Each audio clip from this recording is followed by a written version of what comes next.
Good afternoon, everybody. Really, really pleased to be here. And as Jerry says, it's a lovely view from here.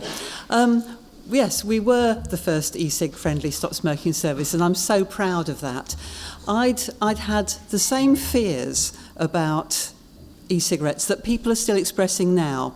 I thought that it could be confused with smoking. It might start people smoking again that had already quit. It might tempt young people into smoking, and I couldn't see the point of using a nicotine-containing product to get off cigarettes until I started talking to people who actually used it.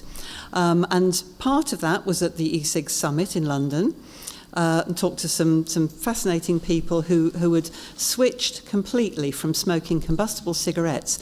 And I was so convinced by their sincerity that I brought it back to the team, we talked about it, and in fact one of the team here today said, well, let's go down to one of the vape shops and talk to them, find out a bit more about that, because we were very ignorant about it ourselves. And I think that's a key message. That it's ignorance that's behind a lot of the moral panic around e-cigarettes and the prejudice against vaping. And it's because people haven't actually spoken to those that have made that switch. Because once you do, you learn some very interesting things.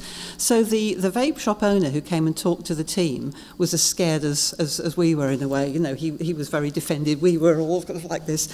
And as the conversation unravelled, we heard about, what a difference flavours make, how much people can save with switching from smoking to vaping, and how once you've actually tried it and found an enjoyable way of doing it, you actually do turn your back on smoking. And it felt right to start offering this to our service users. For those of you who don't know how a stop smoking service works, we take people who want to stop smoking, we don't force anybody, and they're assessed, take their history, and we help them towards complete cessation from smoking.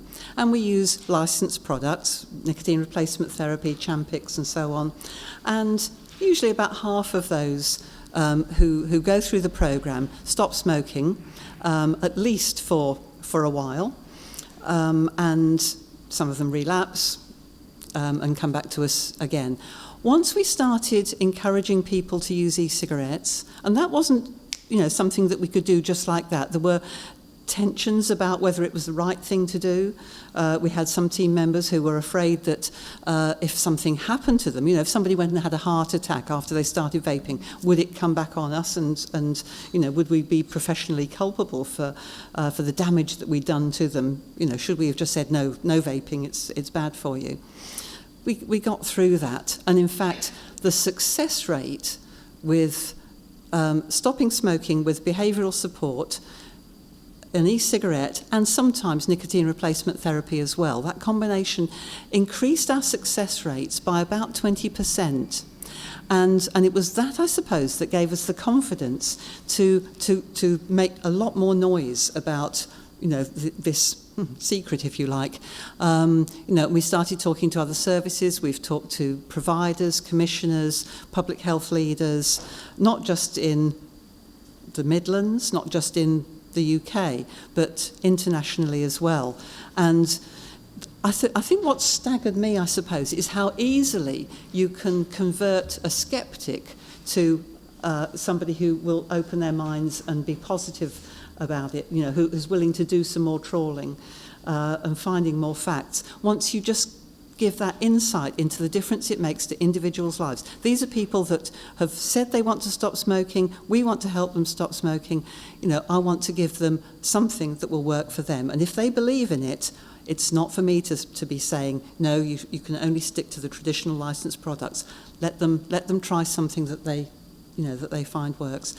There's so many other things that we could talk about, smoking in pregnancy. I'm looking around at the advisors here today. Smoking in pregnancy, mental health, the homeless people that come to see us, where e-cigarettes have got a role to play. That will come out in the discussion that we have, but I think that's enough for me for the moment.